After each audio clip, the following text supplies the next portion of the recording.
Hi, I'm Samantha Perkins, Assistant Director of Student Success at Arizona State University's Design School. I'm here to talk to you today about how ThirdPlaceSpaces can be used to create learning assemblages, positioning exhibit design as pedagogy. Imagine an empty space, waiting for those moments between classes.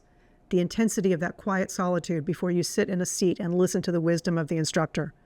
Or those moments of loud anticipation where you find your studio desk, chat with friends, and wait for your desk crit. Now remember yourself in those moments and what it felt like to learn. How did it feel to interact? Now imagine a quiet moment before those lecture classes as the only environment in which you learn, online, in person within a distributed network. What is your perception of what it's like to be an online learner? I mean, I'm assuming, and this could be a completely incorrect assumption, you're a Master of Architecture student, which meant that you had an undergraduate degree as well. Did you take that degree in person, or was that an online one as well?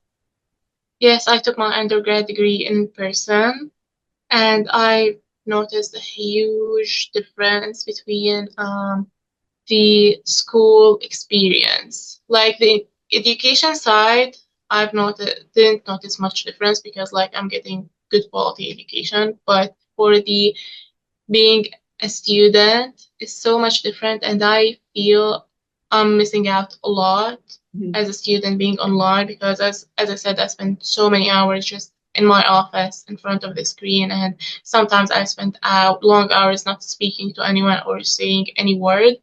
And I feel that being an in-person student added a lot to me, to my character and life skills, etc., and made me more sociable. And yeah, I miss that a lot.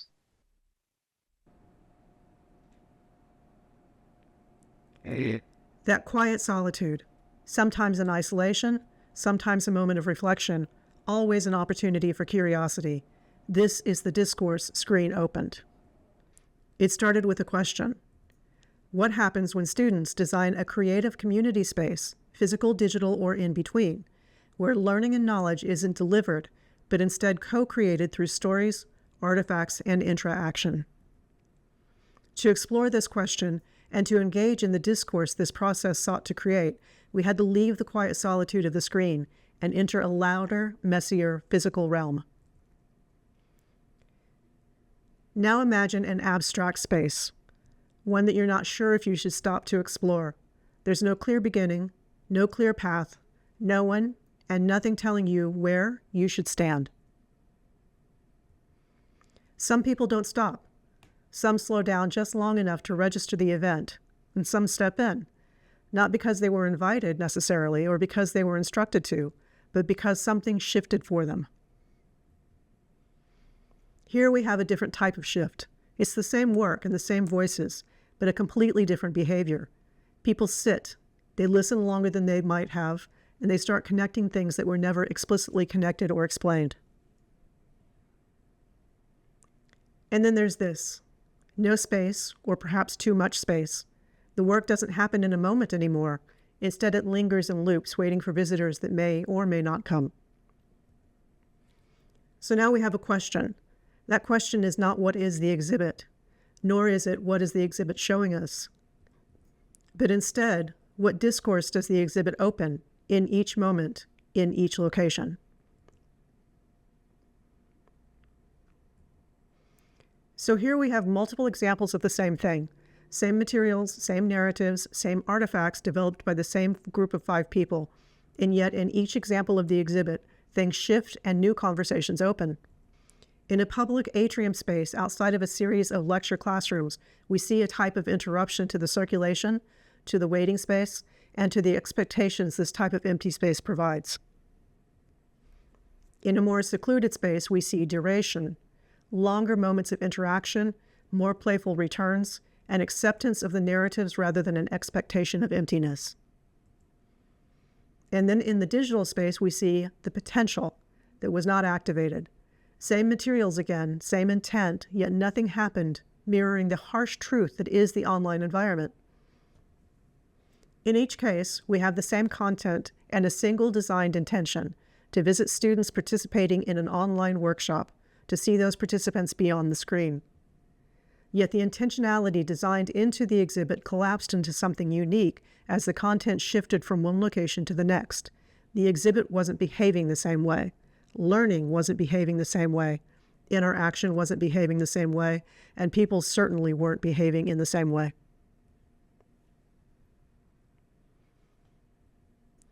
Long ago, in an imagined land, Deleuze and Guattari sat at a post-structural cafe questioning everything surrounding them, knowing that in a world of shifting meaning and slippery truths, to think was already to unmake the world. As they sipped upon their espressos, they chatted about the strange choreography of the scene surrounding them, the temporary nature of the world unfolding before them, and the fluidity in which people, ideas, and things interacted with each other. An assemblage, or an égiement they called it, were persona, or agents of change, abstract machines, or imaginings and concepts, and concrete machines, or concepts made real, intersected dynamically in an ever-changing dance. This dance became the backbone of the third place space, a mixture of places, spaces, and knowledge. Let's return to that earlier studio moment, the place where students sat around desks having fun and building community. This scene, carried out in a comfortable environment where all parties play on a level playing field, could be described as living in a third place. This scene, found in so many coffee shops or pubs, positions itself between home and work, or the studio. It's the social space that brings together personal and professional persona, at least according to Ray Oldenburg, and Starbucks. Situated in an academic setting where expectations of project deliverables outweigh homework in any other class, studio becomes the social yet productive space that blurs the boundaries of students and colleagues, breaking down power dynamics as roles overlap. Because of this, knowledge and experience become easier to share as students and friends work late into the night and early morning, and conversations roam around studies, personal experiences, and what the best coffee joint in town might be. And this is where spaces that make the studio, that chatty, fluid, professional yet social space, the center of a unique academic model, one where knowledge is shared and built by accident and osmosis, where ravings about software updates and complaints about room temperatures fill the air as conversations become lore long after graduation. Online, at least within the academic learning system, lore surrounds a different type of third place. Here, home and school compress in on each other as the third place found in the studio-type environment shrinks, thus reducing opportunities for the banter that leads to true knowledge building. Instead, a type of isolation builds where classmates dissolve into discussion board avatars or people you'll never know as you go about the parallel play that is online education. In an online world, finding third places for knowledge building must be choreographed and assembled. It's not enough to open a chat board and invite banter. Opportunities to build connections require a space, much like Soya's third space, where lived experiences dance with perceived, tangible spaces and conceived imagined worlds. What results is a designed spatiality for interaction where students can work to create moments of being together. Once these constructs are in place, the third place community and the third space experience, we begin to see a place for shared play where knowledge can build. We begin to see the third place space, a framework for community experience and the scaffolding for the screen exhibit.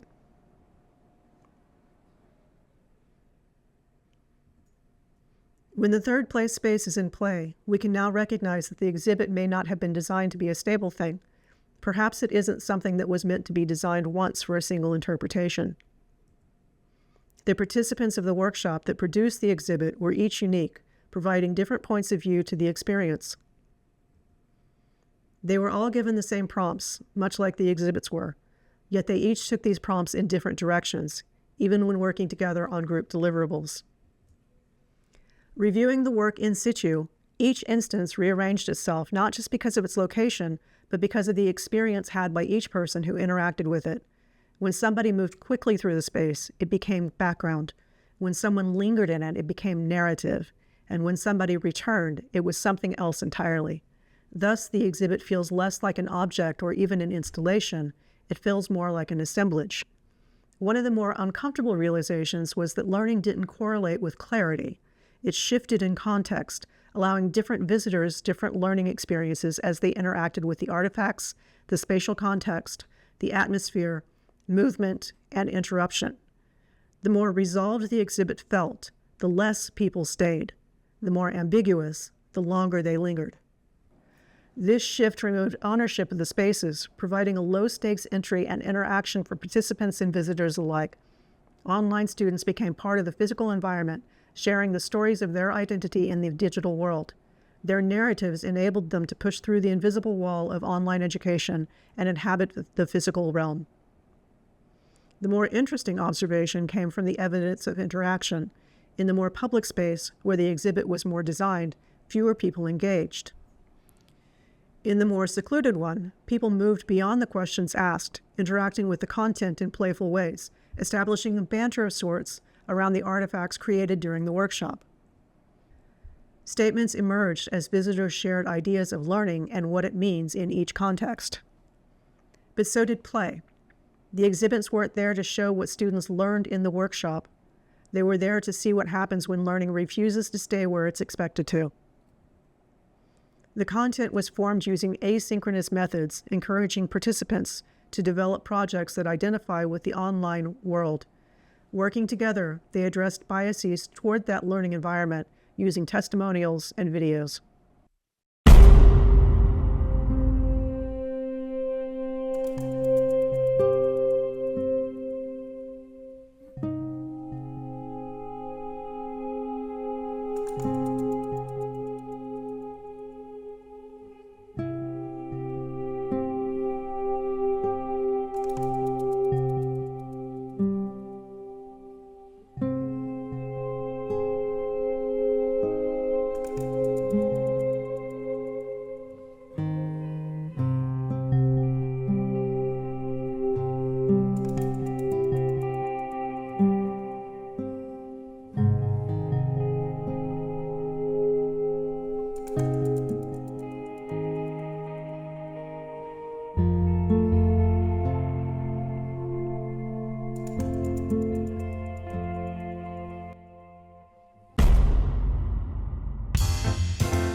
All of this was developed through a design and arts-based participatory action research approach, a new methodology that combined the concepts of research through design and artography. Design provided an iterative process where we designed over testing, highlighting empathy and curiosity using a multimodal inquiry. Using artography as the arts-based component, we looked at the projects and exhibits in a more community-based, participatory manner that combined ideas of the artist, researcher, and teacher as one cohesive unit. In this, the work and the installations themselves became sites of inquiry, not just simple outputs, meaning that the installations didn't just illustrate the research performed by the group, it became the research created by the group. Let's go back to that first space where people were not sure if they should stop. That hesitation, the uncertainty, that almost missed interaction, that moment where someone steps into the volume of the exhibit, looks around, engages, and leaves. Perhaps they leave a comment, a shift in interpretation, a fragment that someone else will pick up later. This is where the third place space assemblage becomes more visible because the components, the third place, third space, and those moments of knowledge building create instances where meaning circulates and learning is continuously reassembled across people, space, and time. So if the exhibit taught us anything, it was that control, entry, duration, proximity, and response were shaped by visitors and participants, not just the objects. The exhibits didn't just form meaning. They shaped the conditions under which meaning might emerge. They created conditions for something to happen, moments of possibility in the third place space. Unseen is the natural state of all online students. I've gone entire classes without ever putting a face to the names, leaving comments on discussion boards, or emailing teachers without ever really being known. We become just another notification on someone's screen. This project was the opposite of that. We got to pull the viewer into our world. We let each other into our everyday lives as online students. Come see how and where I learn, the spaces that shape me. Sorry. See how my environment makes me feel, the struggles I face, and all the small joys that come with it. Notice not just the challenges, but the fun I find in it and how personal it all becomes learning behind a screen. We met up weekly over Zoom, and through those little windows, we got to know each other better. I showed my car and my desk, even my job, and others showed us their home, their beds and pets. I got to know them, and they got to know me beyond the computer screen. Being seen isn't just about knowing my face, it's about knowing my goals, my approach to art, and how I work through projects. I like showing up early. I'm a planner, and I'm never shy when it comes to speaking my mind. In a space where it's easy to feel invisible, this project was a good reminder that being seen is about sharing your time, creating connections and letting people into your world, even if it's only through a screen. No matter how distant online learning can feel, there are always ways to make it personal and meaningful. So how does this relate to pedagogy? How does this pull learning out of the classroom, out of the LMS, out of the critique model, and into encounter? In the workshop, the pedagogy became personal, collaborative, and vulnerable as participants shared who they are and how they learn with an audience they'd never meet. The exhibit deterritorialized the traditional pedagogical orientation of content, sequence, and outcomes, making way for proximity, movement, visibility, and interpretation. As a result, each learning moment in the exhibits changed based on location. In the atrium, we found a forced encounter. Even walking by became a moment of interaction. In the secluded space, we invited lingering as virtual participants sat with visitors. And in the digital space, we invited drift, showcasing work in a nonlinear manner, regardless of who didn't experience it. Each of these are instructional strategies, not presentation choices. There was no syllabus, no enrollment, no posted objectives, and yet people stopped, read, and responded to what was there before them. People blurred. They were not visitors, they were not participants, they were actors within the spatial learning systems. Boundaries collapsed, modalities intertwined, and the third place space began to emerge as instruction deterritorialized. In this pedagogical move, instructors no longer drive discussion or critique. Instead, the exhibit teaches through juxtaposition, fragmentation, and spatial tension as pedagogy shifts from delivery to a design of intentions, situations where learning might occur. The exhibits work, even when they don't, because they extend knowledge building into a spatial context and redistribute authorship across participants and visitors. They activate learning through spatial encounter over instruction. They allow meaning to shift via context and interaction. And they transform artifacts into ongoing pedagogical agents. In all of this, I discovered one key idea. Learning doesn't need a classroom to exist. It just needs the right conditions, as established in the third place space. Thank you.